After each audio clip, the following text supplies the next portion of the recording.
Dobar dan, dragi prijatelji. Naša današnja tema je reklamiranje firme putem štampanih oglasnika, odnosno kako putem štampanog oglašavanja da ostvarite maksimalne rezultate. Prije nego što krenemo u temu, želim da vam se predstavim. Moje ime je Biljana Filipović. Naime, ja sam već 20 i više godina u marketingu. Prije 11 godina osnovali smo firmu i zajedno sa svojim timom, ekspertskim timom, specijalizovani smo za oglašavanje malih i srednjih preduzeća u Srbiji. Naime, opšte je poznato da vlasnici biznisa uvek tragaju za najisplativijim načinom oglašavanja. Pa se, naravno, imajući u vidu ograničen budžet za marketing, smatra da je reklamiranje putem štampanih oglasa na neki način staromodno i neisplativo.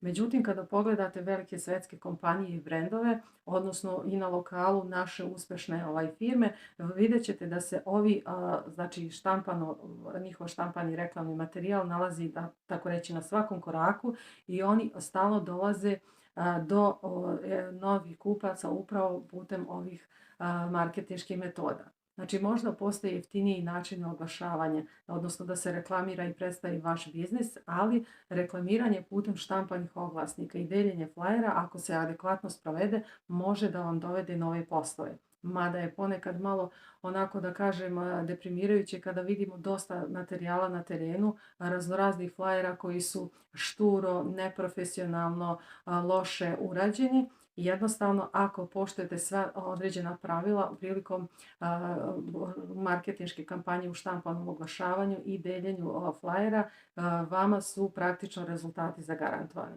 Podela flajera i štampanih oglasa koji se ostavljaju po sandučićima smatraju se verovatno jednim od najkorišćenijih načina reklamiranja. Pa da vidimo koje su to greške koje treba izbeći, odnosno koje su to dobre stvari koje treba imati u vidu da bi naši oglasi, oglašavanje putem štampanog reklamnog materijala imalo najbolje rezultate. Pod jedan, treba imati u vidu učestalost. Naime, jedan od najčešćih razloga zašto ljudi bacaju flajere je to što im jednostavno smetaju. Znači, to je zbog toga možda što mi prečesto delimo te naše flajere ili su ti flajeri stalno isti i stalno ih plasiramo u jednoj te istoj ciljanoj grupi i umjesto da vi fantastično prenesete vašu marketinšku ponudu i dođete do novih kupaca, odnosno da se animiraju stari kupci, jednostavno vi se smarate, a smarate i ljude oko vas, a to zaista niko ne želi. Organizovana štampa flajera i puko deljenje flajera bilo gde u svakoj prilici bez ikakvog plana, to su dve različite stvari. Znači, organizovana distribucija govori da vi imate određeni plan. Znači, prije nego što pođete za bilo koju aktivnost u ovom smislu, morate da imate jasan vid, znači šta je ta vaša marketinška poruka koju vi želite da prenesete, odnosno koja je to ciljna grupa koju vi želite da se obratite. Znači, jasno targetiranje publike. Upoznavanje ciljne grupe daće vam jasnu informaciju kada je najbolje vreme za deljenje flajera. Znači, da biste bili sigurni u efikasnost vaše kampanje, potrebno je da vidite kome se obraćate i na koji način ćete to uraditi. Druga stvar koja je jako bitna jeste žurba. Naime, dizajn vašeg oglasa je od presudnog značaja. Ako je on previše jednostavan, ljudi će baciti vaš oglas. Ako je oštampan na brzinu, nije lijep kvalitet otiska i tako dalje, ljudi će također baciti vaš oglas. Pa kako bi onda efektivan i najbolji oglas trebao da izgleda?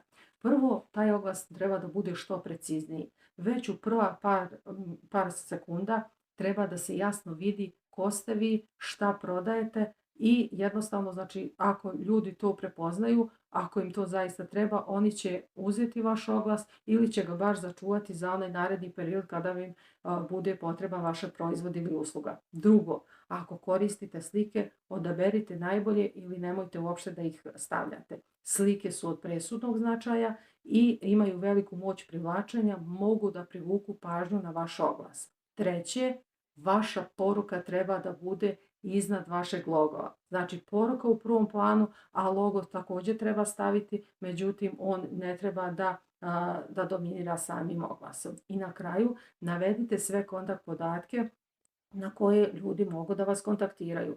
Oni načini koji su vam najbitniji, neka budu i najistaknutiji. Obično je to broj telefona, on je malo, da kažem, istaknut sa većim slovima i znači on treba da se lako pronađe i pročita. Naravno, tu treba navesti i vaše profile na društvenim mrežama, takođe website, e-mail adresu, ako ništa da se oni navedu, ako ih već imate, da se oni navedu na dnu oglasa. I budući da ljudi danas ne žele puno da istražuju, ne tragaju ni za čim, znači sve to treba imati u vidu i u vašem je najboljem interesu da što bolje osmislite vašu kampanju da bi efekti te kampanje putem štampanog oglašavanja i deljenja flajera bili što uspešniji. I na kraju dolazimo do magičnog alata, znači šta je ono što je najbitnije ako smo okruženi raznoraznim oglasima, da li na ulici, da li na televiziji, radiju, internetu i tako dalje, znači jednostavno živimo zaista u eri marketinga, šta je ono što u brdu oglasa, odnosno onom što se danas zove marketinška ili digitalna buka, koji je to magičan alat, šta je ono što bi naš oglas mogao da izdvoji od drugih i da se naša marketinška poruka adekvatno plasira do potencijalnih kupaca. Znači to je u stvari navođenje bonusa, odnosno ponuda vaučera ili odeljka sa popustima, to su odličan način da naš oglas privuče nečiju pažnju.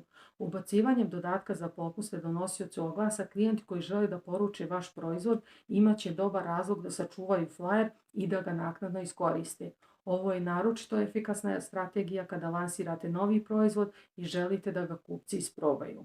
I na kraju treba napomenuti da je jako bitno prilikom štampanog oglašavanja i prilikom deljenja vaših oglasa da kome ćete prepustiti to deljenje.